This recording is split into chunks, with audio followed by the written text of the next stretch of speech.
Coming up on our New Year special of News Center. The nation's top office calls for the acceptance of landmark settlement between Seoul and Tokyo on Imperial Japan's wartime sex slavery of Korean women. Lawmakers approve more than 200 bills with a few hours left until the year is out. But those contentious bills are still stuck in Parliament. And from Seoul to Hong Kong and Berlin to New York and beyond, we'll show you how the entire world gears up to ring in the new year. News Center begins right now.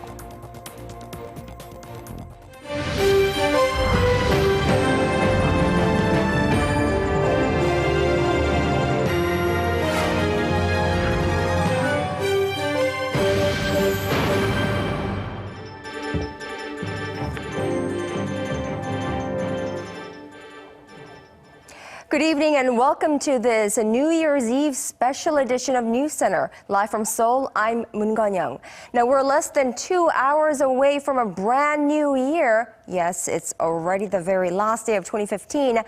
Now for the next 2.5 hours, we'll try to wrap up the old year with you. I'll be accompanied by our News Center correspondents and reporters covering different beats to identify defining moments in different areas. There will be live link-ups and coverages, and we will ring in the new year with you, a team coverage from all over the world. So we have an exciting lineup ahead, but first, let's get a brief rundown of the day's top stories. My colleague Daniel Che is standing by in our newsroom studio. Daniel? Thanks, Kanyang, for letting me cut the tape for this incredible special edition. We begin in Korea. As it has been in the past few days, the focus is a landmark deal between Seoul and Tokyo over Japan's wartime sex slavery issue. With growing strong negative responses over that deal, the Presidential Office of Cheongwade called on the public to understand that the two countries must now work together to prevent their relations from cooling again, which will only be possible if Japan acknowledges history and sincerely fulfills its pledges. Cheongwade stressed that its first priority has always been to restore the victims' dignity and ensure compensations, and time was of the essence since most surviving victims are more than 80 years old and already 9 of them passed away this year alone. After the agreement was announced on Monday, some surviving victims expressed anger for not consulting with them before striking the deal, while NGOs and opposition parties rejected the settlement, with some calling for a renegotiation. And over at Korea's National Assembly, lawmakers seem set to end the year with some unfinished business. Even though they voted to pass a slew of 212 bills today, they left a long list of more contentious bills, including ones related to labor reforms, revitalizing the economy for later. A more pressing task for lawmakers is redrawing the country's electoral map ahead of a general election in the spring. Lawmakers have to come up with a deal by midnight when the current map expires. If they fail, National Assembly Speaker Chung Hwa says he will ask the National Election Commission to take up the task.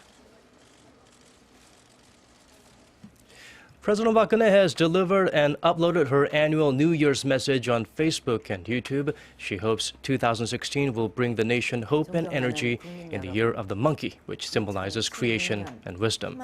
President Park repeated call for innovation and major reforms in the public sector, labor, finance, and education to revitalize the economy and spark job creation. The president pointed out the importance of national security, adding that Seoul will maintain its full defense readiness posture and prepare for the reunification of the two Koreas while also keeping the door open for dialogue with Pyongyang. While we gear up to celebrate the beginning of the year, some parts of our world are focused on upping security. In Berlin, where Germany's biggest open-air party will be held, extra security measures are in place with more security guards and stricter entry inspection. Turning over to Britain, where the terror alert level is maintained at its second highest level of severe, some 3,000 police officers will be on duty for New Year's Eve celebrations in London. In contrast, Paris will mark the coming of the New Year with sobriety and remembrance due to the November terror attacks, canceling fireworks display while deploying some 60,000 police and troops throughout the country. And these are the stories we're following for now. I'll be joining you, Kanyang, in the studio at 11 p.m. Korea time for our specials. Now let's head back to the studio for a look back at 2015. Thanks, Daniel. Daniel, like you said, will be joining me later on for the second part of our New Year's special. But first, defining moments 2015. At the nation's top office, President Park Geun-hye traveled great distances across the globe this year to promote Korea's expanded role in the international community and how it can contribute by sharing its knowledge with developing countries. Our presidential office correspondent Song Ji-sun is live at the nation's top office. Ji-sun, President Park surely had a very busy year. She was all over the world, flying all year long. It definitely was a busy year for Park, and it was about business all the way. Expanding job opportunities for the youth abroad and exploring new growth engines were her key goals in making those state visits. Her first trip this year was to the Middle East, where she sealed dozens of MOUs at each stop, pledging collaboration in sectors ranging from health to nuclear reactors. A month later, she traveled to South America to introduce her creative economy model there, as well as promoting cultural contents through the Korean wave and K-pop. Taking a bigger entourage of businessmen every time she traveled, President Park's overseas trips were mainly focused on opening new business opportunities and making the most out of free trade deals. 중동, 중남미, 중앙아시아, 중부 유럽 등에서 경제 외교를 통해 구축한 협력 관계를 바탕으로 새로운 수출 시장 개척에 더욱 힘써야 할 것입니다. The second half was filled with trips of multilateral diplomacy, like the G20, APEC, ASEAN +3, and the East Asia Summit. During those gatherings, she sought collaborative efforts for inclusive growth and stability on regional perspective. She also sat down with U.S. President Barack Obama in October, where the two leaders vowed to cooperate more closely towards denuclearizing North Korea. Her first summit talks with Japanese Prime Minister Shinzo Abe also expedited the settlement of Japan's wartime sexual slavery issue, and a summit with Chinese President Xi Jinping helped nudge the Korea-China FTA into effect. Well, 2015 will be remembered as a year when the president demonstrated stellar summit diplomacy and, of course, her appearance on the international stage as well, representing this country. But Ji-sun, turning our focus back home, in terms of domestic issues, what would you say are the best of the Park administration in 2015? As for policy directions, 2015 was a pivotal year as it was the midpoint of her term. At the outset of the year, President Park decided to focus on key reform tasks. Let's check out their progress. While the president's eye was set on expanding business opportunities abroad, her focus within the nation was centered on improving efficiency, with reform being the key word throughout the year. 노동, 금융을 비롯한 4대 개혁을 조속히 마무리하여 경제 체질을 강화하고 기업들의 수출 경쟁력을 높여가겠습니다. President Park notched up some major achievements in 2015. She completed a national chain of innovation centers, which are the heart of her creative economy drive and aimed at supporting startups. She also carried out major labor reforms, including the adoption of a so-called wage peak system and the introduction of flexible work hours at public organizations. Her administration also restructured pension plans for public workers. But the labor reform drive is only half done, as related bills haven't passed the National Assembly yet. President Park stressed reforms are not an option, but a must for survival, as growth can only be fully supported with reforms. Well, President Park put great emphasis on diplomacy this year and made extra efforts to better ties with North Korea as well. In other words, some of the busiest government ministries in 2015, the Foreign Affairs Ministry and the Unification Ministry. The Unification Ministry, which of course deals with North Korea affairs. Our very own NewsCenter correspondents Kwon So-ah and Connie Kim are in the studio with me. Good evening to my favorite correspondents. Good evening. Hi, Ganyong. Hello. So you have reports for me, right? Yes, and I'm gonna start. And Ganyong, can you guess 56? Can you guess what this number represents? 56. I don't know, Connie, 56. I don't know. I can't make a guess. Well, that's actually the days President Park has spent outside the country. So that is quite a lot. But Connie, can you guess how many days Foreign Minister Yoon Byung-se traveled around? Well, I can't say for sure, but since you're asking, I'm guessing a lot. Absolutely, and it's 120 days. That's 10 more days than 2014, and that's like 4 months out of the whole year. And in terms of distance, he traveled the equivalent of 9 times around the globe. So wow, that is a lot. And recently, Minister Yoon appeared on a live debate with South Korean broadcasting journalists, wrapping up this year's diplomatic efforts. And he took out this map here that I have, and he said that diplomacy used to revolve just around the Korean Peninsula and Northeast Asia, so here in the middle, but he emphasized that it's spreading to much more corners around the world. So no wonder he had 165 talks with his counterparts across the globe. Now, Yoon said that 2015 was especially a good one in terms of relations with the U.S., Korea's closest ally, as U.S. President Barack Obama, Secretary of State John Kerry, and U.S. Ambassador Mark Lippert said, despite the incident when this incident where a man had raised a blade and stabbed Mark Lippert in his face. Right. Despite that, of course, I wanted to say that all of the three mentioned that ties with South Korea have never been stronger. And especially as the two countries signed a new civil nuclear treaty, replacing one that was in place for more than 4 decades. Right, and just to make note, that wasn't enough to, I guess, make Mark Lippert love Korea less, because his spirit for Korea has never been so strong. Exactly.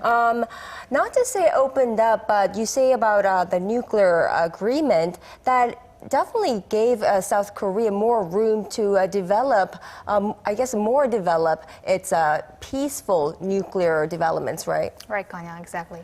Right. What about other relationships? Well, we can't, of course, not miss out the ties with Korea and its Northeast Asian neighbors, and especially the recent landmark settlement between Seoul and Tokyo on one of their thorniest issues on the apology and compensation of Japan's sexual enslavement of Korean women before and during World War II is probably one of the most memorable events this year. Also significant as the two countries commemorated 50 years of diplomatic ties this year. Now, when it comes to China, there's been great news on the economic front, with a bilateral FTA taking into effect on December 20th. And based on these agreements, we anticipate stronger relations with our neighboring countries going forward. Yes, Kanyang. And speaking of looking forward, Korea is expected to lift up its position in the global arena a notch. So when we take a look at the table here, South Korea will be chairing the International Atomic Energy Agency Security Conference next year. It'll also be leading 3 UNESCO committees and take leading roles in climate change too. And Korean diplomat will be the chair for the UN Human Rights Council, of course crucial for us as it deals with North Korean human rights violations. Right. North Korea, speaking of which, there is never a shortage of topics or issues to talk about when talking about North Korea, which is right where Connie Kim jumps in. Now, 2015 was definitely a year full of inter-Korean issues, inter-Korean matters, and especially since there was a flurry of events on the cross-border relations front.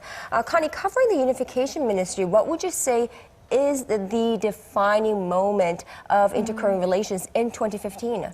Well, Konyang, it would have to be North Korea's landmine provocations across the inter-Korean border in August that maimed 2 South Korean soldiers. Now, South Korea called it a clear provocation by the North Korean military, which led to turning on its loudspeaker broadcast in the border in 11 years. Now, tensions peaked with Pyongyang giving Seoul an ultimatum of 48 hours to turn off its loudspeakers.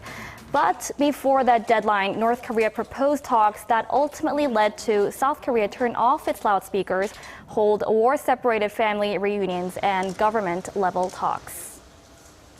I remember covering the marathon talks here in the news team day and night for a few days straight. And it was back in August, and the meeting was very closed doors, very off the record and off the media. So and it was held at the tourist village of Panmunjom.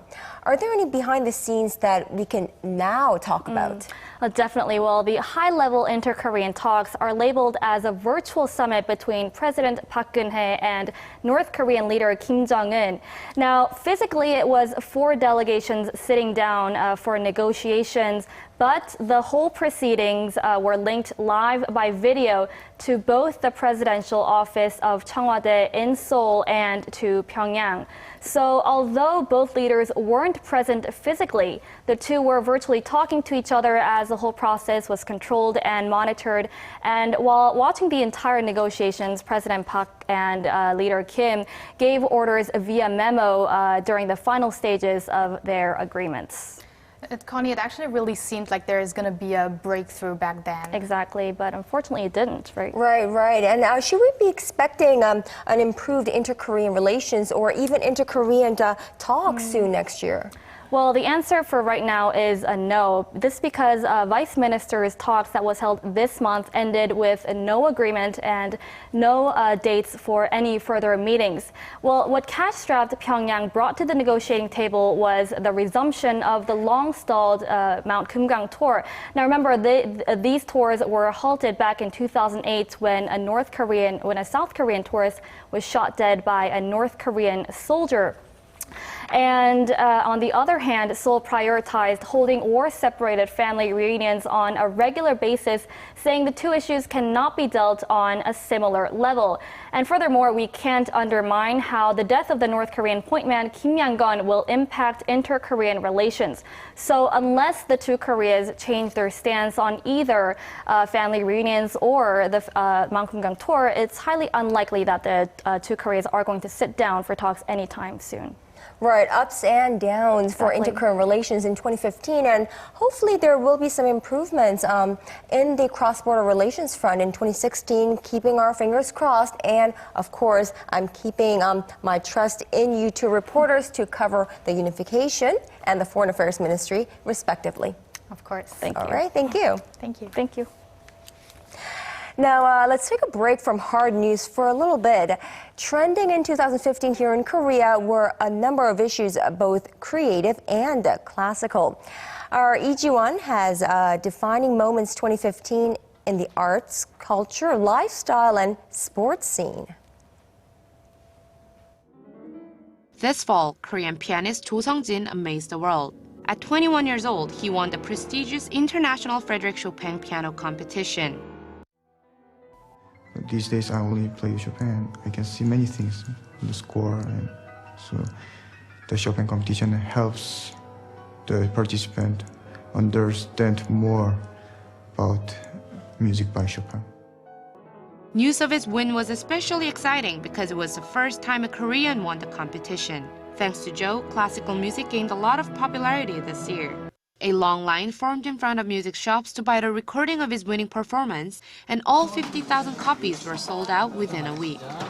Another hot pop culture trend this year was cooking shows. They range from ways to make cooking easier to creating new recipes with certain ingredients and a limited amount of time. The humor and wit of Korea's top chefs helped drive the success of the TV shows. And a new term emerged, chef-tainer, combining the words chef and entertainer, was born on the back of the program's rave reviews. Choi Hyun-seok is one of those chefs, and he had a lot to say about the love being shown for cooking. I think cooking shows are popular because people can learn from them, and it's also entertaining to watch. A few years ago, I wished that people's perception and treatment of chefs were better. But thanks to the programs, many now appreciate the work we do, and I'm very thankful for that. Baseball also made headlines. 3 Korean players, including Kim Hyun-soo, were drafted by Major League Baseball teams. Now 5 Koreans will be playing in the world's best league next year. Korea is rooting them on, and if they play well, it'll help grow interest in Korea's skilled baseball players. Korean baseball is now more widely recognized around the world, with current players performing strongly and Korea's national team competing well in international competitions. If the Korean players keep it up, more are expected to join the big leagues. All these achievements make us look forward for what will add a spark to 2016. Lee Ji-won, Arirang News. Well, it was an unpredictable year in the defense arena with North Korea conducting numerous provocations and heightened tensions on the Korean peninsula. To give us an overview of the situation, we have our national defense correspondent Kim Hyun-bin live in the studio. Hyun-bin, what were some of the defining moments in the realm of defense here in Korea in 2015? Well, Ganyang, there was a lot to cover. With North Korea testing a submarine-launched ballistic missile, it's claimed that it miniaturized its nuclear warhead, as well as developing a hydrogen bomb. Now, it also unveiled for the first time its intercontinental ballistic missile known as the KN-09, which is able to reach the west coast of the United States. But for a better look at the big picture, let's take a look at a chart that compares the military strengths of the two Koreas. Now, by looking at the chart, you can see North Korea outnumbers the South in terms of troops by almost 2-1. But it's also got more reserve troops as well. Now, let's take a look at another chart that compares weaponry. Now, things aren't that different in the field as well. Now, North Korea outnumbers the South in quantity with twice as many tanks and 7 times as many submarines. Now, if you just look at the numbers, North Korea might seem superior to the South, but that's not really the case, as most of the North's equipment is outdated, while South Korea has been able to upgrade its arsenal with state-of-the-art weaponry. Now, the Air Force is the military's main arm these days, so obtaining superior airborne capabilities is a must. Now, that's why Korea is investing $15 billion to develop its own fighter jets by the year 2026. Now, let's take a closer look. Setback after setback has plagued Seoul's indigenous fighter jet program since it was announced. But the so-called KFX project appears to be back on track with the new agreement. The deal signed on Monday between Korea's Defense Acquisition Program Administration and U.S. defense giant Lockheed Martin officially clears the way for the two to start work on the project, though a number of obstacles remain before KFX can really get off the ground. The KFX project is aimed at developing 120 mid-tier fighter jets to replace Korea's aging fleet of F-4s and F-5s. It started with the FX project in September 2014, when DAPA chose Lockheed as a supplier for its next generation of fighter planes. Under that deal, Korea agreed to purchase 45th generation F-35s from Lockheed, and Lockheed agreed to transfer the 25 key technologies needed for the KFX project. But those planes were thrown into doubt in May of 2015 after the U.S. State Department refused to transfer 4 of the 25 core technologies needed to develop the fighter jets, citing security concerns. DAPA says it is currently developing the 4 missing technologies on its own. It says one of them, the Active Electronically Scanned Array Radar, or ASA, is nearly 80% complete and could be installed on the jets for testing starting in 2022. However, there are also questions about whether Korea will get all of the various 500 sub-technologies that are included within the remaining 21. To ensure the KFX project is more carefully managed going forward, DAPA has established a task force of 80 officials and experts, and they will start meeting in the new year.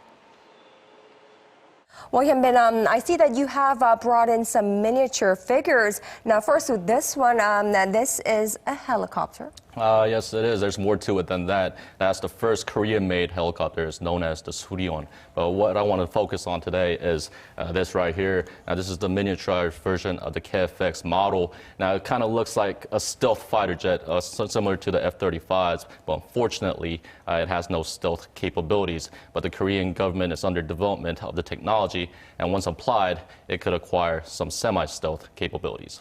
Right. So when Korea completes its KFX homegrown fighter jet project, it will look like that, you're saying? Yes, it will look similar to this. All right. Well, we hope to see that very soon, and that will be by year? 2026. By year 2026. All right, Hyun-bin, thanks so much for that coverage all of this year and today.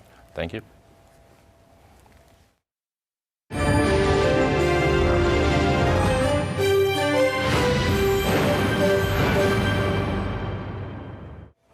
We continue our coverage of defining moments 2015, and now on to the at times tumultuous, at times way too static, but always tense political scene. Now here to talk about Korean politics this past year are our well-trusted political correspondents, Park Ji-won and Kim Hyun-gil. Hi guys. Hello, Ganyang. Good evening, Ganyang. Right, so politics team, another eventful year at the nation's parliament. I suppose towards the end of the year, it was more of event-less, and that was the problem. Indeed, Ganyang, but before we jump into the details, I made a wrap-up of main political highlights of year 2015. Let's take a look. The year's first major event came in January when President Park Geun-hye appointed Lee Wan-gu as Prime Minister. Despite being dogged by a series of allegations, Lee earned the National Assembly's approval in mid-February. But Lee was forced to step down just 2 months into his post over a bribery scandal involving a dead businessman and other high-profile figures. On April 29th, by-elections were held in 4 constituencies nationwide. The ruling Saenuri Party performed well, winning 3 of the 4 seats up for grabs. The main opposition New Politics Alliance for Democracy had a nightmare, failing to win any seats at all.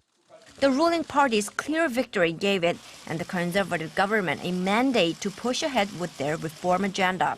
It was this backdrop that provided a breakthrough to long-stalled plans to reform the nation's debt-ridden civil servant pension plan. Thanks to the bill, the government will save some $300 billion over the next 70 years. In June, a bill allowing Parliament to request changes to government decrees passed the National Assembly. The bill enraged the presidential office, and President Park immediately vetoed it. The ensuing controversy ended with the Saenuri Party's floor leader Yoo Seung-min resigning the following month. Former Justice Minister and Chief Prosecutor Hwang Kyo-won became the country's next prime minister in mid-June, taking a spot that had been filled on a temporary basis by Finance Minister Choi Kyung-hwan. In September, the National Assembly's 100-day regular session began.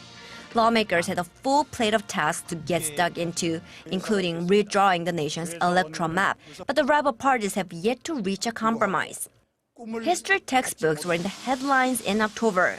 There was a firestorm of controversy over the government's announcement that it was going to reintroduce a single state-issued history textbook into secondary schools from 2017. The government argued the current system was too left-leaning, but critics, academics, and the opposition party said it was an attempt to distort Korea's history. Korea mourned the death of former President Kim Il-sung in November, bidding farewell to the pro-democracy figure with a state funeral. Arguably, the biggest story in December was An Chol-soo's defection from the main opposition NPAD, the party he helped to co-found. Well, I guess some of these issues that are still pending in Parliament, such as the redrawing of the electoral map. Now, Ji-won just walked us through various political events that happened this year, but Myung-gil, let's delve in a little more further. Now, with the first event of the year, main event was the resignation of former Prime Minister Lee Wan-gu. That's right. Lee Wan-gu stepped down in April, becoming the shortest-serving prime minister since the 1980s. He was in office for just 63 days. He was embroiled in a bribery scandal over allegations he accepted $27,000 during a parliamentary by-election in 2013 from a businessman who hanged himself in April.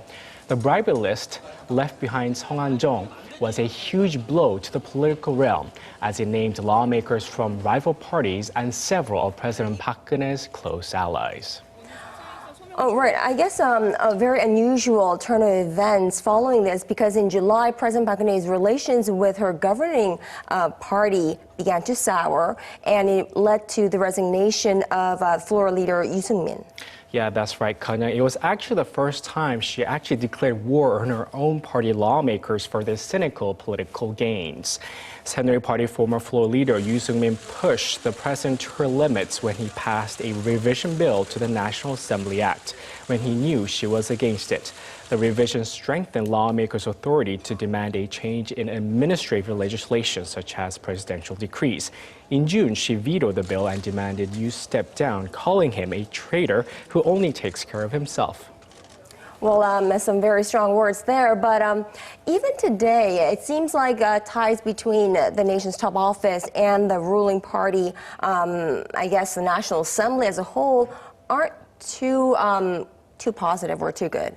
Yes, since November, President Park Geun-hye's patience has been running out as her key bills to help revise Korea's economy are stuck in Parliament. The bills are aimed at overhauling Korea's labor market and strengthening Korea's service industries. The government says the legislation will help create jobs for young people, but the opposition criticizes them as fake livelihood bills.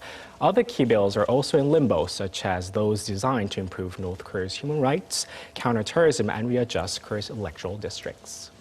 Well, making headlines towards the end of the year, so for us, very recent, have been, the falling apart of the main opposition bloc with, I suppose, the defection of former MPAD leader Ahn Cheol-soo. That's correct. Already 10 lawmakers quit the Minju Party of Korea since the high-profile departure of former co-leader Ahn Cheol-soo earlier this month. Current party chief Moon Jae-in refused to accept Ah's proposal to hold a party convention to elect a new leader in preparation for April's general election. Therefore, Ahn quit the party to create his own opposition force. And unfortunately, the Minju Party continues to struggle with feuding factions.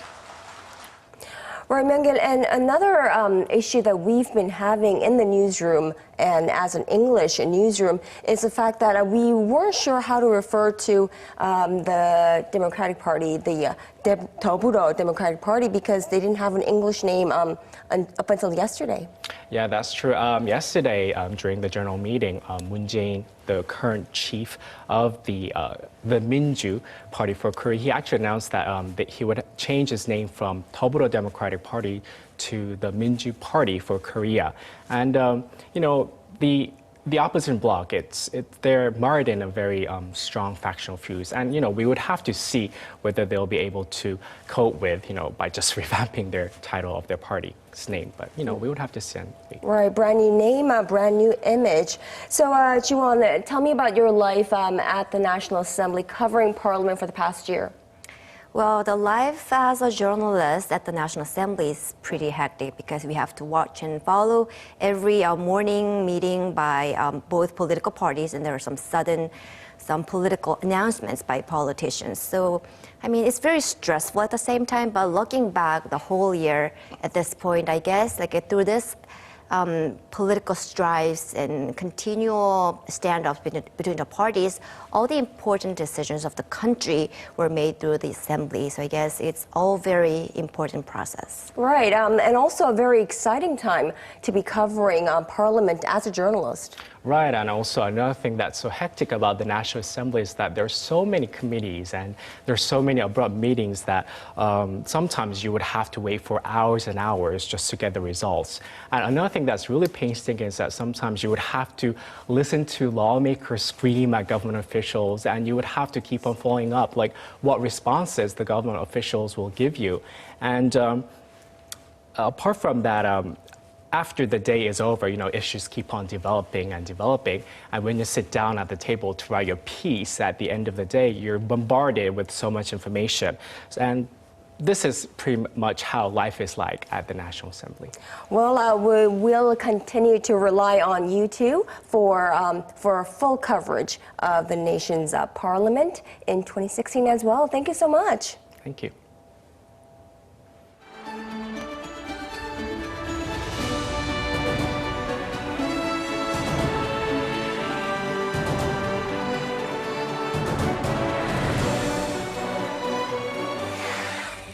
Well, there is absolutely no way we can wrap up this year without coming through the nation's economic and business fronts. Wrap up of the old and outlook for the new. Our Hwang Ji-hye is live in the studio with me.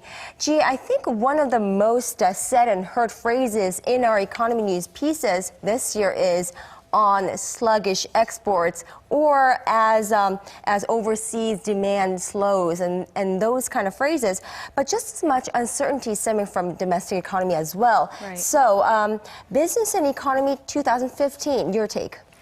Well, it was a tough year, with economists expressing concern about Korea falling into a low-growth trap and that it might be following the footsteps of Japan's 2 decades of lost growth. On the domestic front, the economy was hit hard by the MERS outbreak, which dragged down spending.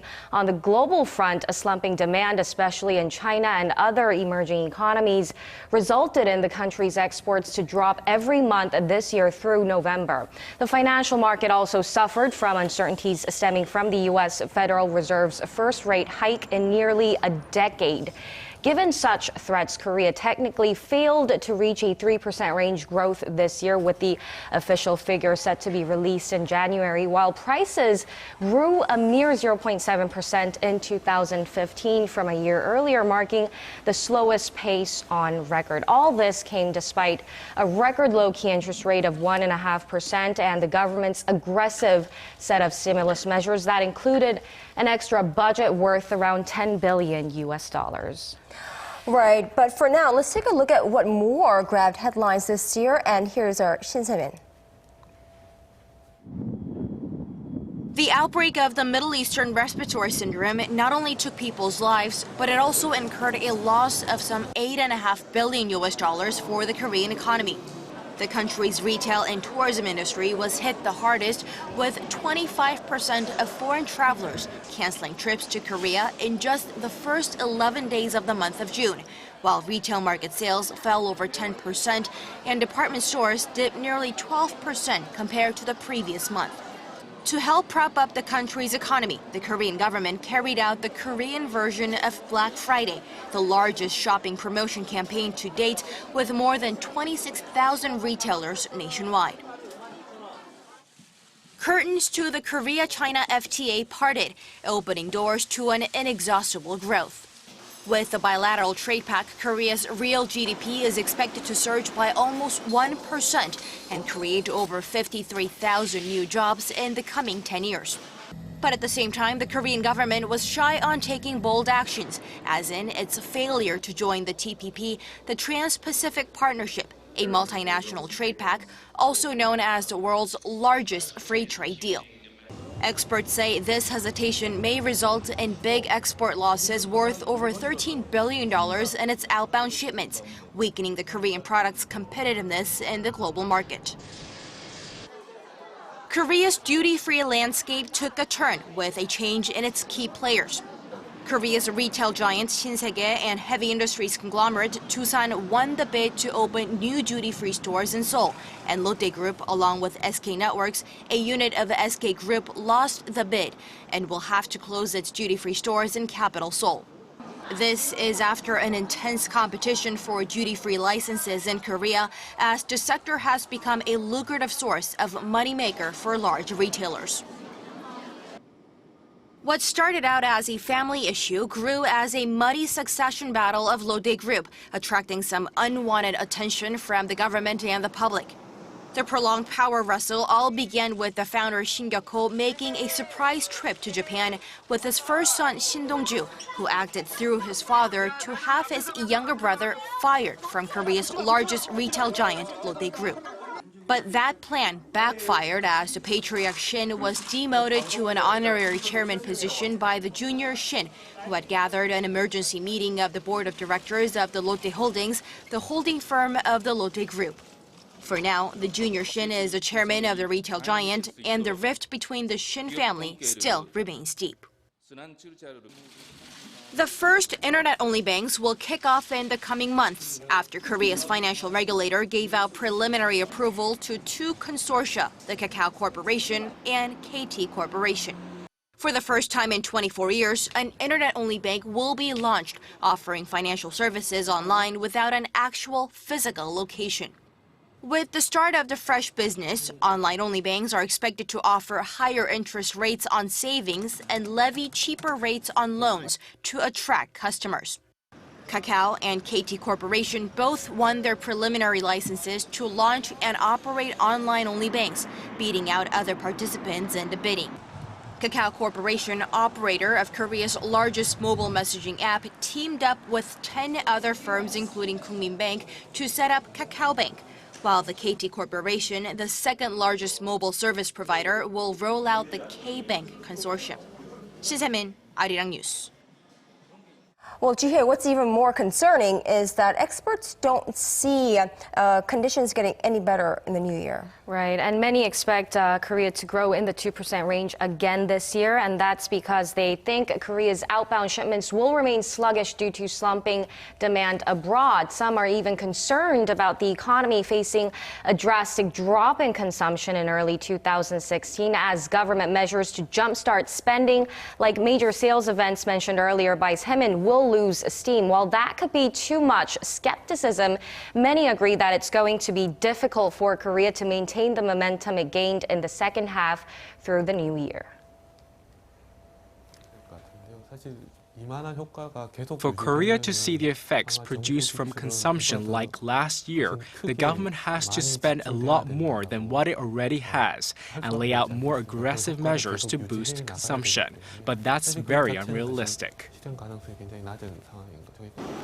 Uncertainties lingering around household debt is also a sticking point for 2016, as the problem will definitely put a dent in spending because people will save money to pay back their loans, and because the Fed is on track to continue raising its interest rate, a rate hike in Korea is also widely expected in the future, which will pose a heavier burden on debtors. Some even say the debt issue could turn out to be a full-blown financial crisis if the government does not tackle the issue head-on. Korea's rapidly aging population, in which the economically active population will hit its peak next year and start declining the year after, is another threat the country will have to address in the longer term. Right, 2016, a key year for not only the Korean economy, but for the global economy as well. Ji-hye, thank you so much for today and all of this year. We look forward to more reports from you in the new year. Happy New Year. Happy New Year. Now, unless you're an avid follower of Korean domestic news, there is a probability that you might not be so familiar with the stories that made news here in this country this year. Well, no need to worry. Our Lee Soo-eun has sifted through the headlines to find this year's 10 biggest stories. Soo-eun? Right out of the gate on January 1st, a new cigarette tax went into effect, raising prices up by 2,000 won a pack.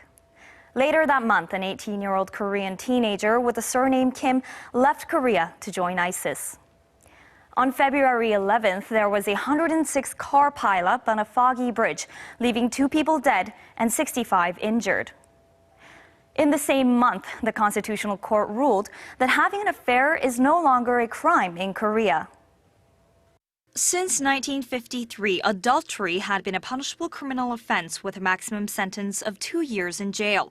But on February 26, 2015, the Constitutional Court ruled the adultery law was against the Constitution as it violates a citizen's basic rights.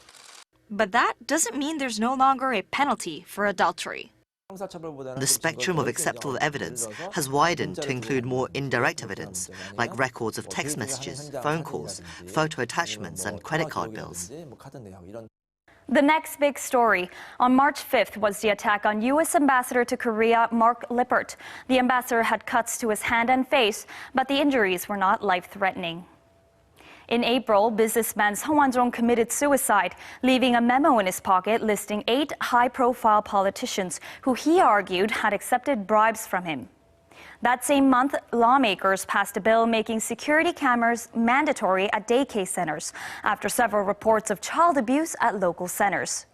Next on the list is the outbreak of Middle East Respiratory Syndrome, or MERS. It all began when a businessman came back to Korea after a trip to the Middle East. He was infected with the deadly virus and health authorities didn't catch it. The result, 186 people contracted the virus and 38 died.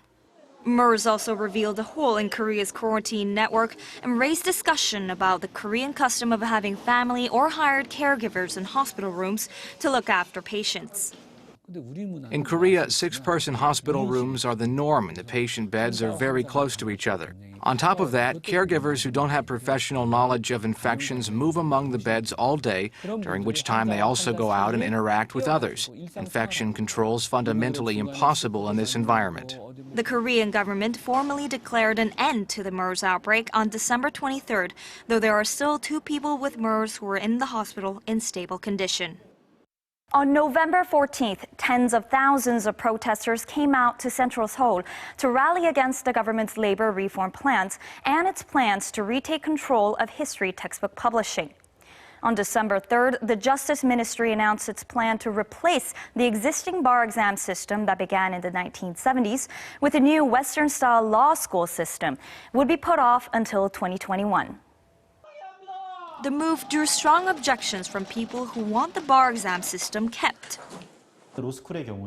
Only people with undergraduate degrees can go to law schools, and the tuition is very high, at around $17,000 a year. But for a long time, the old bar exam system had been criticized for fostering exclusivity among an elite group. And there you have it, the top 10 domestic news stories of 2015.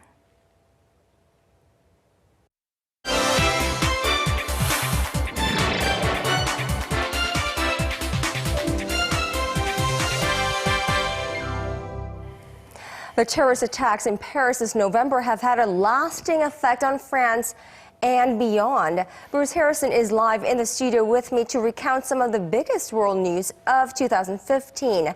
Bruce, it was definitely a difficult year for France, and definitely there were 2 big events that tested the resolve of the French people. Good evening, Kang-an. It was just 2 weeks into January this year when 2 men stormed the French satirical magazine Charlie Hebdo and killed 12 people. Now, not long after that, Al-Qaeda claimed responsibility for those attacks. And so how are the French people celebrating New Year's today? Not to mention, the attacks in November as well were devastating. So right now, military presence and police presence in France has been boosted significantly. The French defense minister said 10,000 soldiers had been deployed in Paris and around the country to protect sensitive sites following the shootings and the November 13th attacks. The threats are still there. There are still risks. The presence of these forces across the country and what we've seen today shows that we have to be extremely vigilant. But that vigilance doesn't stop us from celebrating the new year. The city decided to cancel many of its main celebrations in light of this year's attacks, but the French are a gregarious people who love food and drink.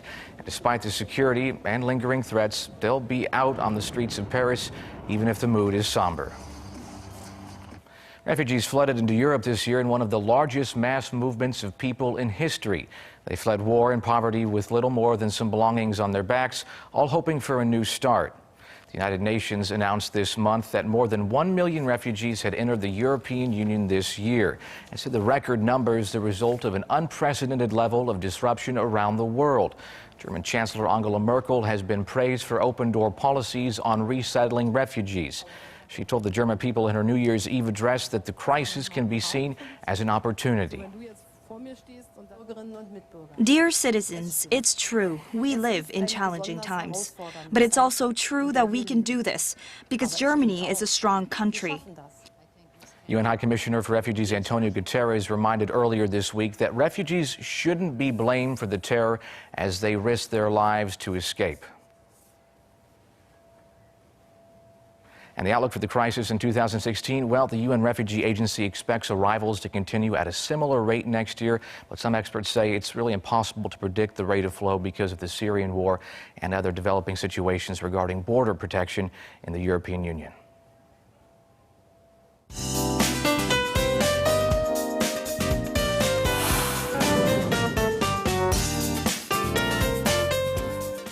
The Korean Peninsula had unstable weather conditions this year, so it's really no surprise that many people are wondering whether they will shiver or not when checking out the first sunrise of the new year. Tomorrow morning, Jihan, give us the details. Well, temperatures on the first day of New Year and the upcoming weekend will be on the mild side, but if you head early tomorrow morning, be sure to dress warmly. Lows will be lower than today, as here in Seoul will start out at -3, at 2 for Busan and 5 in Jeju. But afternoon highs will be slightly higher, as Seoul will peak at 6, 12 for Busan. Now, Korea's first sunrise of 2016 should be seen under bright skies, so enjoy it. Thanks, Jihan. And that was a look at key moments that defined Korea 2015. The end of the first hour of our 2.5-hour long New Year's special here on Arirang News Center.